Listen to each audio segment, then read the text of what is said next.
আলহামদুলিল্লাহ, ওয়াসসালাতু ওয়াসসালামু আলা রাসূলিল্লাহ। অনেকেই প্রশ্ন করেন যে ডক্টর জাকির, মক্কার সম্মিলিত ইমামদের খুতবায় ফিলিস্তিন প্রসঙ্গ কেন খুব সাধারণ বা সংক্ষিপ্ত থাকে? সৌদি আরবের ধর্মীয় অবস্থান কি এবং তাদের রাজনৈতিক ভারসাম্যের আসল রহস্যটি কি? ভাই, প্রথমে আমাদের বুঝতে হবে যে মক্কা ও মদিনার ইমামতের মর্যাদা। হারামাইন শারাফাইন মেম্বার থেকে যা বলা হয় তা কেবল সৌদি আরবের জন্য নয়, বরং তা বিশ্বের 2 বিলিয়ন মুসলিমদের হৃদয়ে সরাসরি প্রভাব ফেলে। রাসূলুল্লাহ সাল্লাল্লাহু সাল্লামের সুন্নাহ অনুযায়ী খুতবা হওয়া উচিত মানুষের আধ্যাত্মিক সংশোধনের জন্য। ফিলিস্তিন কেবল একটি রাজনৈতিক ভূখণ্ড নয়, এটি আমাদের ইমানের অংশ। মসজিদুল আকসা আমাদের প্রথম কিবলা। অনেক সময় সাধারণ মানুষ প্রশ্ন করেন যে খুতবায় সুনির্দিষ্টভাবে কেন ফিলিস্তিনের বিষয়ে ইসরায়েলের নিন্দা জানানো হচ্ছে না। আমাদের বুঝতে হবে যে মক্কার ইমামরা মূলত ধর্মীয় বয়ান করেন এবং রাজনৈতিক বার্তাগুলো অনেক সময় পরোক্ষভাবে দেয়া হয়। তবে হ্যাঁ, বর্তমান সময়ের এই সংকটে উম্মার দাবি হলো খুতবার মেম্বার থেকে যেন সরাসরি মজলুমের পক্ষে এবং জালিমদের বিরুদ্ধে বলিষ্ঠ কণ্ঠস্বর শোনা যায়। আরেকটি বিষয় হলো যে সৌদি আরবের বর্তমান অভ্যন্তরীণ পরিবর্তন। সৌদি আরব এখন এমন এক সন্ধিক্ষণে দাঁড়িয়ে আছে, তারা তাদের অর্থনীতিকে তেলের উপরে নির্ভরশীলতা কমিয়ে পর্যটন এবং আধুনিক প্রযুক্তির দিকে নিয়ে যাচ্ছে, যাকে বলা হয় ভিশন 2030। এই বিশাল পরিবর্তনের জন্য তাদের পশ্চিমা বিশ্বের সাথে একটি ব্যালেন্স বা ভারসাম্য বজায় রাখতে হচ্ছে।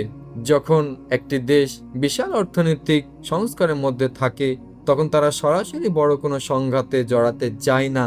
এই রাজনৈতিক কৌশল অনেক সময় ফিলিস্তিন ইস্যুতে তাদের কণ্ঠস্বরকে কিছুটা কূটনৈতিক বা নরম করে দেয়। কিন্তু একজন বিশ্লেষক হিসেবে আমি বলবো, অর্থনৈতিক উন্নতি জরুরি, তবে তা যেন উম্মার বৃহত্তর স্বার্থ বা কিবলার মর্যাদাকে ছাপিয়ে না যায়। বর্তমানে আমরা একটি নতুন মধ্যপ্রাচ্য দেখছি। একদিকে ইরানের সাথে সম্পর্ক উন্নয়ন এবং অন্যদিকে ইসরায়েলের সাথে কিছু আরব দেশের কথিত চুক্তি বা আব্রাহাম চুক্তি। সৌদি আরব এখনো সরাসরি ইসরায়েলকে স্বীকৃত না দিলেও তারা ফিলিস্তিন সমস্যার একটি দ্বিরাষ্ট্রীয় সমাধান চায়। এই কূটনৈতিক ভারসাম্যের কারণে মক্কার খুতবাগুলো অনেক সময় আগ্রাসন শব্দের চেয়ে শান্তি এবং ধৈর্যের শব্দের উপর বেশি জোর দেওয়া হয়েছে। কিন্তু প্রশ্ন হলো, যখন ফিলিস্তিনের শিশুদের উপর অবিরাম জুলুম চলে, তখন কেবল শান্তির কথা বলাই কি যথেষ্ট? ইসলাম আমাদের শিখিয়েছে অন্যায়ের বিরুদ্ধে হাত দিয়ে রুখে দাঁড়াও, না পারলে মুখ দিয়ে বলো। সৌদি আরবের রাজনৈতিক অবস্থান বর্তমানে একটি ওয়েট অ্যান্ড সি পলিসিতে আছে, যা অনেক সময় সাধারণ মুমিনদের মনে ক্ষোভের সৃষ্টি করে। এজন্য এই বিষয়টি একটি স্পর্শকাতর। সৌদি আরব আজ চারদিক থেকে চ্যালেঞ্জের মুখে। ইয়েমেনের ইস্যু, ইরানের প্রভাব এবং পশ্চিমা বিশ্বের চাপ। তারা মনে করে যদি তারা খুব বেশি আক্রমণাত্মক অবস্থান নেয়, তবে তাদের জাতীয় নিরাপত্তা বিঘ্নিত হতে পারে। পবিত্র কাবার হেফাজতকারী হিসেবে সৌদি আরবের উপর পুরো উম্মার একটি আধ্যাত্মিক অধিকার আছে। দাজ্জাল মিডিয়া আজ সৌদি আরবকে একটি সেকুলার রাষ্ট্রে রূপান্তর করার প্রোপাগান্ডা চালাচ্ছে। এই ফিতনার যুগে মক্কার ইমামদের উপর দায়িত্ব অনেক বেশি। তাদের খুতবায় যদি উম্মার জ্বলন্ত সমস্যাগুলো প্রতিফলিত না হয়, তবে সাধারণ যুবকরা বিভ্রান্ত হতে পারে এবং উগ্রপন্থার দিকে ঝুঁকতে পারে। তাই রাজনৈতিক ভারসাম্যের চেয়ে ইমানি ভারসাম্যের গুরুত্ব এখন অনেক বেশি। সবশেষে আমি বলবো, মক্কার ইমামদের সমালোচনা করার আগে আমাদের বুঝতে হবে যে মক্কার ইমামরা একটি রাষ্ট্রীয় কাঠামোর অধীনে কাজ করেন।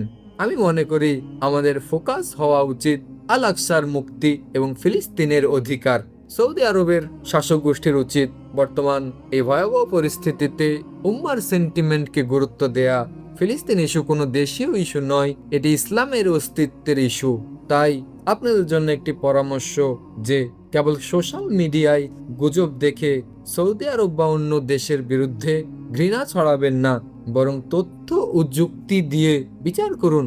যতক্ষণ আমরা নিজেরা আমলগতভাবে শক্তিশালী না হব, ততক্ষণ আমাদের নেতারাও শক্তিশালী হবেন না।